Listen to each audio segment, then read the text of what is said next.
Yeah, welcome to the statistics jungle tonight. We're going to dive both feet in and tackle some real mean statistics here. And tonight's theme is normal distribution. This is a really special type of distribution. Not all data that is collected in the real world is normally distributed, but we're going to look at the cases that are tonight. And what we're going to find out is there's more than you'd think that are normally distributed, and hopefully we can open your eyes to different things that are distributed normally. So what is a normal curve? And hopefully we've seen one of these rascals before in your earlier experiences in Algebra 1, maybe middle school. But a normal curve is a symmetric curve.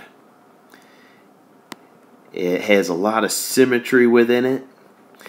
You notice it's split right down the middle. Everything to the left of that blue line is symmetric with everything to the right of that blue line.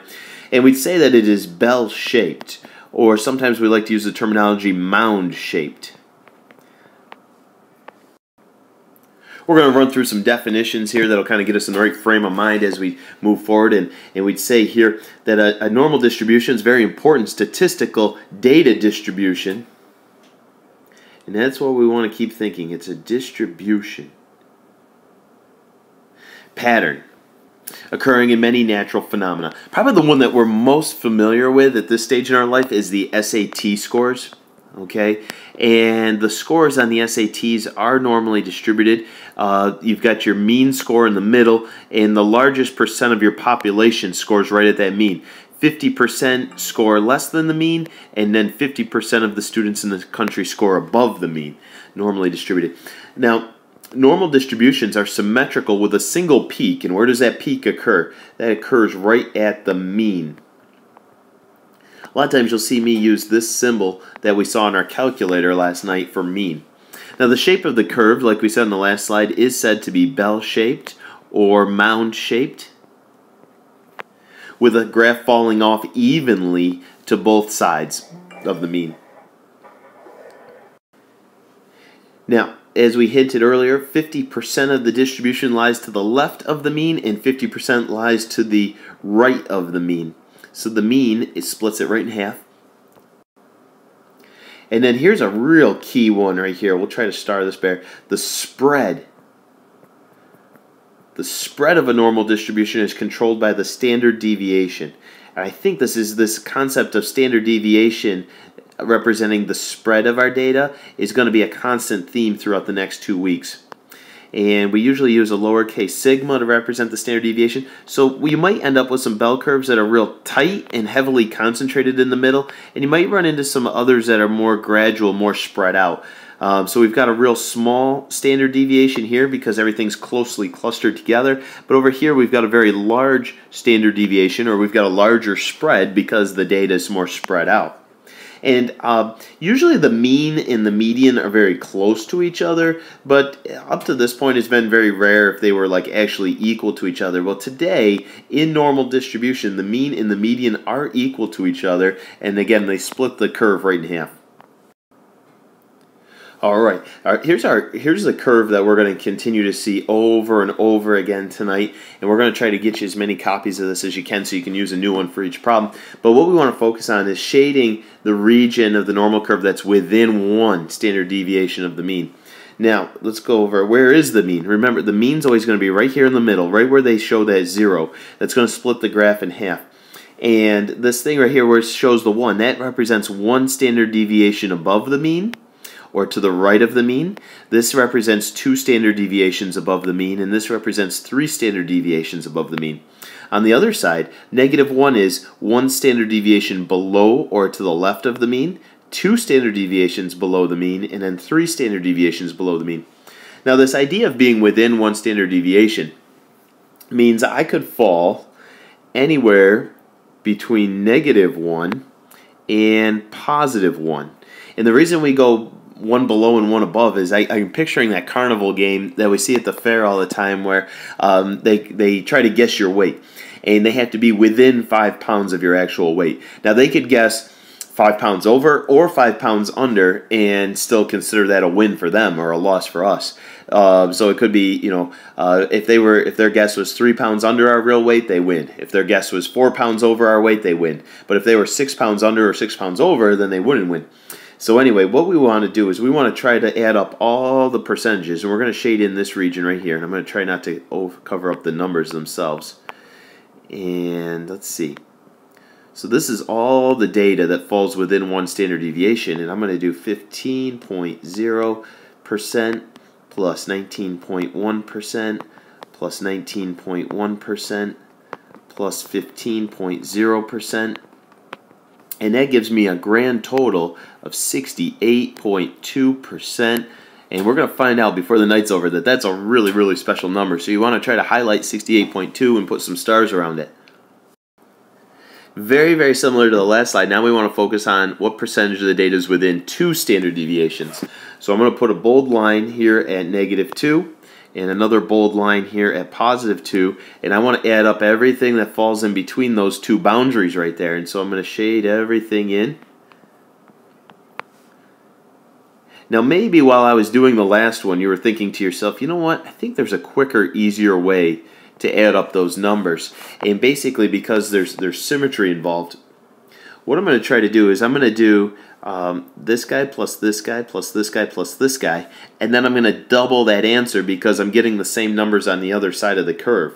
So let's go 4.4% plus 9.2% plus 15.0% plus 19.1%, and then I'm going to wrap that up and I'm going to double it because again of the symmetry involved. And I got 95.4% when I was all said and done. And boom, just like that 68.2 we had on the last one, let's put a box and some fancy stars around to highlight 95.4%. Very, very similar to the last two. And I would say this is a great time to go ahead and try this one on your own and see how you're feeling with interpreting what it means to be within 3 standard deviations of the mean.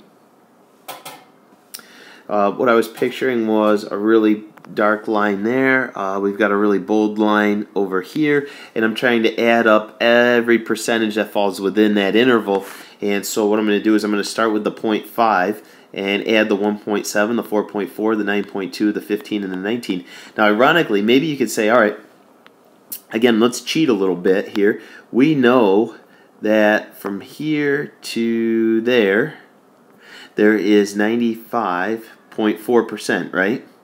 So let's start with 95.4, whoops, 95.4, and let's add this guy, 0.5, and then we'll add this guy, the 1.7, and then we've got another 1.7 and another 0.5 over here.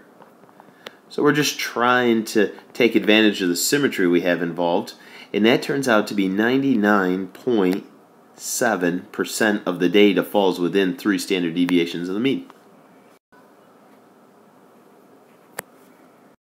Now, the last 3 slides we did are really special ones, and we're going to call this the 68, 95, 99 rule.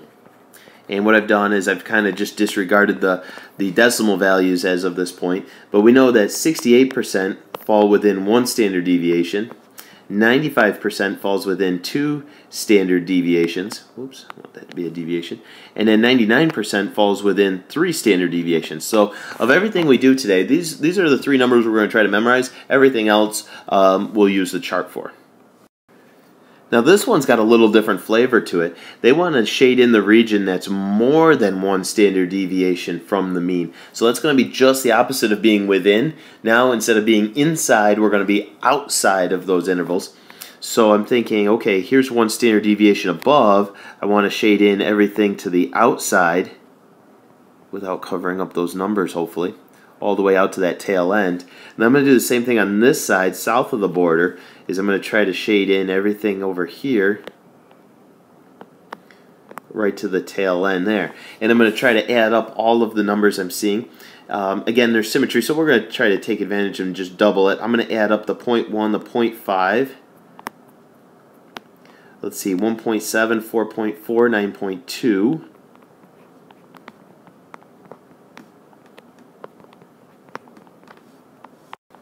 And that equals 31.8% of the data is more than 1 standard deviation from the mean. ironically, there was another way we could do that. If we know that there's 68.2% inside here, what we could do is we could just subtract that number from 1, because every little percentage on the entire table should add up to 100%. So if we did 100% minus 68.2%, it would also equal 31.8%. We'd get the same answer we just had. Little different flavor yet again. We're looking to shade in the region that's between 1.5 standard deviations below and 2.5 standard deviations above the mean. So first of all, let's see if we can find where 1.5 below is. That would be the negative 1.5 you're seeing right here. And again, it's to the left or below. If you want to put that in there, the word below, you could think of that as being left of the mean. And then 2.5 standard deviations above would be this rascal right here. And that's, when we talk about being above, that means to the right of the mean. Okay, and I just want to try to shade in everything that falls between those 2 points. I think the shading really helps us focus on what region we're describing. Alright, and then we're just going to try to add up all these little rascals. Go ahead, try adding them up and see if you get the same total that I'm about to get. My grand total when I added up all of these little percentages was 92.7%, and we certainly were expecting a number really close to 100% because we practically shaded in like almost the entire normal distribution curve. Here's our first application tonight, and the weight of the candles produced by the Yankee Candle Company were normally distributed, and this is very important that they do mention this because it means I'm now allowed to use all the data within here. And the average weight, or the mean weight's 22, so I'm going to put my 22 right here. And they said that's ounces, and the standard deviation's 2 ounces. So 1 standard deviation above, would put me at 24 ounces. If I went another standard deviation above, I'd be at 26 ounces, and if I went another one, I'd be at 28 ounces. On the other side, starting at 22, if I went 1 standard deviation below, I'd be at 20 ounces. If I went another deviation below, I'd be at 18 ounces, and if I went another one below, I'd be at 16 ounces. Now, ironically, my favorite of all of them, and I love the Yankee Candle Company, I love Mandarin Cranberry. That's my go-to candle right there. But our question here is to try to figure out what percentage of the candles fall between a weight of 20 ounces and 24 ounces. And now that I've got all my ounces labeled with the corresponding standard deviations, I'm going to go ahead and shade it in. And so here's 20 ounces right here. Here's 24 ounces right here. So I want to add up 15 plus 19 plus 19 plus 15. Ironically, you don't even really have to do that because we've already memorized that within 1 standard deviation of the mean is 68.2%. But you could always add them up again if you wanted to. 68.2% of the candles weigh between 20 and 24 ounces. Alright, we got a slightly trickier problem here, still with the theme of Yankee Candle Company. So we were assuming that the mean is 22 and all the standard deviations are 2 units apart. And they said, what percentage of the candles weigh between 19 and 27? So I got to figure out, where does 19 fall on this curve? Well, 19 is going to be right here. That would be 1.5 standard deviations below the mean. Or in other words, the 19 is halfway between the 18 and the 20. And then the 27 would be right here. 2.5 standard deviations above the mean, or the 27 falls right halfway between the 26 and the 28. So I want to try to add up the 9.2, 15, 19, 19, 15, 9.2, 4.4, and the 1.7. So I'm going to add up all of those rascals and we'll see what we end up with. And I got a grand total of 92.7% of the candles have a weight between 19 and 27 ounces. Alright, still working with the Yankee Candle Company, we want to know what percentage of the candles weigh more than 24 ounces. So let's find 24, that would be right here. And we want to know what percentage weigh more than that. So let's shade in this region right here, everything to the right of that marker. And we'll go right to the tail end. So here's what we're going to try to do. We're going to try to add 9.2, 4.4, 1.7, 0.5, and 0.1 to come up with a total percentage that weigh more than 24 ounces. And that gave me a grand total of 15.9% of the candles weigh more than 24 ounces. Now they might ask us to take that another step further, and that's what we're going to try to do here with this next question. They said, now a particular store bought 3,000 candles. That's one big order, huh? Now how many of the actual candles would weigh more than 24 ounces? So here's how we approach that. So we're going to take the 3,000 candles and we're going to multiply that by 0.159. Now what you'll notice is I started with my percentage and I moved the decimal 2 places to the left to end up with 0.159. Now before I type it into my calculator, I always find it fun to try to make a prediction. It's a little bit of a guessing game. I know it's certainly going to be significantly less than half of 3,000, and I'm expecting a relatively small number with respective to 3,000, and I got 477 of the candles should weigh more than 24 ounces. Alright, brand new topic here. We're going to say that the number of M&Ms that are actually in a standard bag is normally distributed with a mean of 55 and a standard deviation of 3. So what I want to try to do is go ahead and label the graph that we've got cooking here. Remember, this is your mean right in the middle, so that's where I'm going to throw the 55. And then I'm just going to go up and, let's see, one standard deviation above would be 58. And another standard deviation above would be 61. And then a third standard deviation above would be 64. If we work our way the other way, one standard deviation below would be 52. Two standard deviations below would be 49. And 3 standard deviations below would be 46. So our question here that they're throwing at us is they want to know what percentage of the bags fall between 49 and 61 as far as the number of M&Ms within the bag. So let's say the 49 is right here and the 61 is right here, and we're going to add up everything that falls in between there. And, start 4.4 plus this, plus this, plus this, and this. But hopefully you recognize that we've already added up those numbers. This is what we call within 2 standard deviations, and that's going to turn out to be about 95% of the bags would have between 49 and 61 M&Ms. Okay, working with the same M&M statistics with a mean of 55 and a standard deviation of 3. They want to know, let's say we went out and we bought 125 bags of M&Ms. Maybe that's over the course of a year, perhaps. How many of those bags would you expect to have less than 52 M&Ms in them? All right, so basically we're saying 52 or less in the bag. And let's see, 52 falls right here. If we said 52 or less, we're going to add up everything to the left of that point. And so we're kind of shading in this particular region right in here. And let's see, so we want to do 9.2% plus 4.4% plus 1.7% plus 0.5% plus 0.1%. Let's see what we get. And I got about 15.9% of the bags. Now remember, you bought 125 bags, and ultimately they want to know how many of those bags. So what I'm going to do is I'm going to take my 125 and I'm going to multiply by 0.159 because I'm moving the decimal place twice.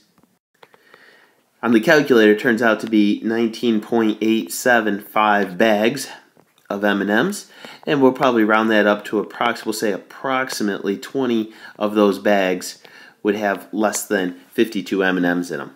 So I hope you enjoyed the normal curve tonight, normal distribution, and we're going to go crazy and do as many tomorrow in class as we can. All right, we'll catch you tomorrow.